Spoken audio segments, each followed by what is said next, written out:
दरवर्षीप्रमाणे माघ पौर्णिमेला हा मलंगनाथाचा उत्सव यात्रा या ठिकाणी होत असते।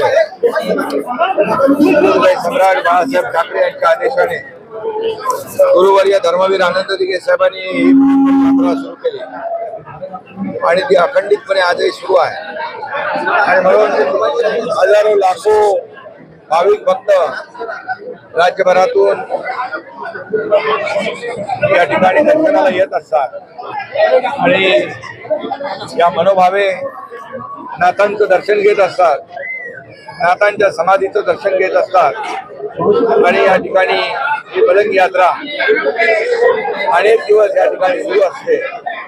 राज्यातून परराज्यातून देखील हजारो लाखो भाविक या मलंगनाथाच्या उत्सवामध्ये यात्रेमध्ये सहभागी होतात। मी त्यांचं स्वागत करतो।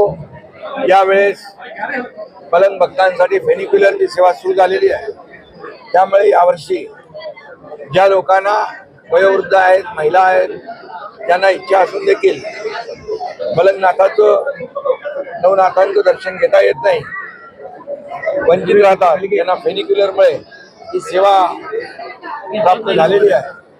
आणि म्हणून सगळेच जण पायथ्याशी आलेले मलंग भक्त या ठिकाणी या मलंग मुक्तीच्या यात्रेमध्ये सहभागी होत आहेत। याचा आनंद आहे आणि सगळ्यांना दर्शन घेता येतं याचाही आनंद आहे।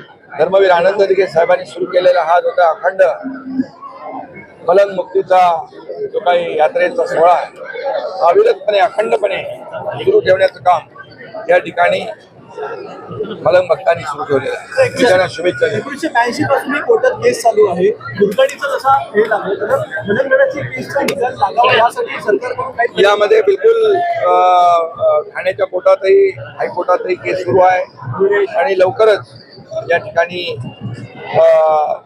मलंग भक्तांची इच्छा या ठिकाणी न्याय देवता पूर्ण करेल।